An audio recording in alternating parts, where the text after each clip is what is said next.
फारूक मिर्ज़ा साहब, इलेक्शंस को आप देख रहे हैं, क्या नज़र आ रहा है आपके ख्याल में, किसका पलड़ा भारी नज़र आ रहा है? और ख़ास तौर पर अगर परफॉर्मेंस देखी जाए बाइडन हुकूमत की और उसका कंपैरिजन किया जाए 2016 में आने वाली ट्रंप हुकूमत के साथ, तो आपका क्या कंपैरेटिव एनालिसिस होगा इस पर? जी, थैंक यू वेरी मच। देखें, इस वक्त बहुत ही इंटरेस्टिंग इस वक्त सिचुएशन है यूएस इलेक्शन में।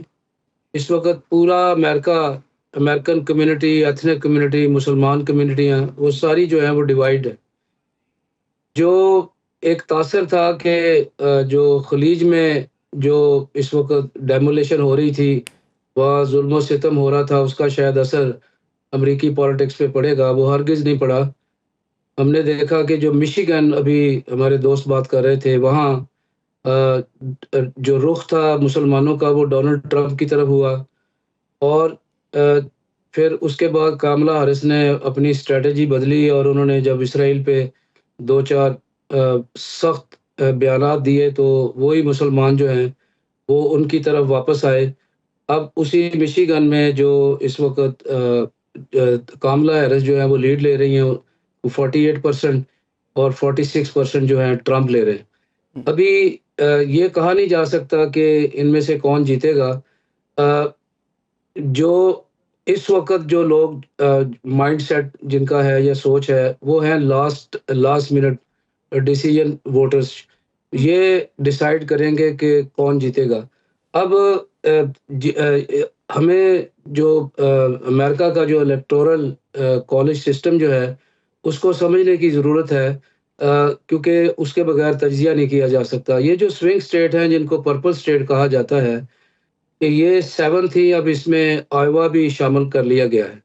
अब आयोवा में ये सूरत-ए-हाल है कि जो लोकल जो इश्यूज़ हैं, जिनमें इमिग्रेशन और अबॉर्शन, उसमें सिर्फ़ एरिज़ोना में आप देखें कि 54% ख़वातीन जो हैं, वो कामला हैरिस के साथ खड़ी हो गई हैं और 29% जो हैं, वो बाइडेन के साथ, उसके साथ, ट्रंप के साथ। अब जो ये जितनी भी स्टेट्स हैं, इनमें सिवाय नॉर्थ कैरोलिना के, जो पहले जो इलेक्शन थे 2020 के, उसके अंदर इन 7 स्टेट में से एक स्टेट नॉर्थ कैरोलिना में जो है वो ट्रंप जीता था। बाकी सारी जो हैं उन स्टेट्स में वो बाइडेन जीत गया था। अभी अब एक तो ये स्विंग स्टेट्स हैं, जिनको पर्पल स्टेट भी कहते हैं, लेकिन इनमें जीतना ही काफ़ी नहीं है। जो इलेक्टोरल कॉलेज सिस्टम जो है, वो उसमें कुछ स्टेट्स ऐसी हैं जिनका साइज़ और पॉपुलेशन के हिसाब से उनके पॉइंट डिफरेंट हैं। अब मैं थोड़ा-सा अपने नाज़रीन के लिए भी थोड़ा-सा मैं एक्सप्लेन कर देता हूँ कि ये 538 इलेक्टोरल वोट हैं।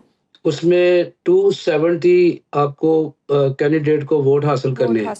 अब जितना भी फोकस है वो ये पर्पल स्टेट्स फारूक पे साहब है। कहिएगा, जैसे कि जौहर सलीम साहब ने भी कहा कि अगर कैमला जीतती हैं तो वो बाइडेन की पॉलिसी को आगे लेकर चलेंगी, लेकिन अगर हम बाइडेन का दौर देखते हैं तो शरह सूद में भी इजाफा रहा, महंगाई में भी इजाफा रहा, उन्होंने मुतनाज़ पॉलिसीज़ भी दी। तो अगर इसी तर्ज अमल पर चलती रहीं तो क्या कैमला हैरिस मौजू सदर हो सकती है अमेरिका के लिए?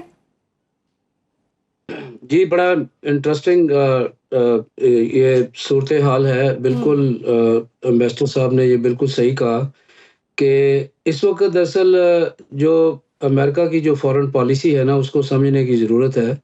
ये जो खलीजी ममालिक में अभी जो टेंशन है, ये अभी ईरान के साथ अभी एक जंग की सूरत हाल है, और इसके अलावा दीगर जो नेबरिंग कंट्री हैं वो भी इन्वॉल्व हो रहे हैं।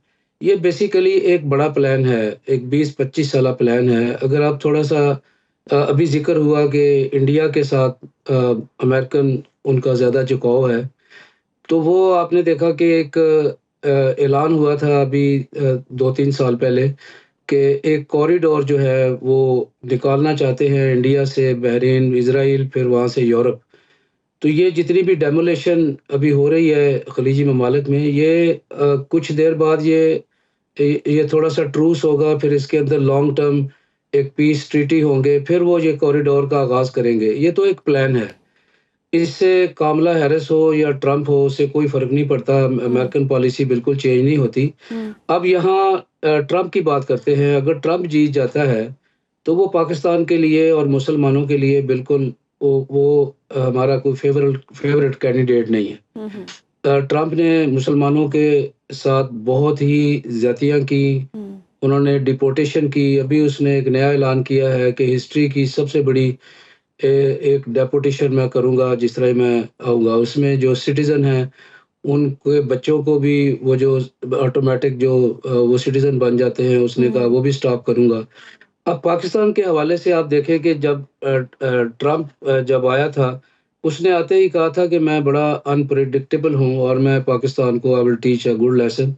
तो फिर उसने 1.3 बिलियन डॉलर की जो मिलिट्री कोलिशन सपोर्ट थी, वो उसने बिल्कुल बंद कर दी और 300 मिलियन का एक और जो ट्रेनिंग जो हमारे फौजियों की ट्रेनिंग का प्रोग्राम था, वो भी उसने हत्ता कि जी। जो मिलिट्री एकेडमीज़ जो हैं अमेरिकन उनमें भी उनका दाखिला बंद किया। फिर उसने क्या किया कि चाइना को हैमर करना शुरू किया। जो रोड एंड बेल्ट जो इनिशिएटिव है, वो बेसिकली सी पैक उससे काफ़ी मुतासर हुआ। फिर आपने देखा कि पाकिस्तान के अंदर उस प्रेशर से फिर वो जो प्रीवियस गवर्नमेंट थी, उन्होंने ठीक है। काफ़ी सारा वो नुकसान भी पहुँचाया। बिल्कुल फारूक तो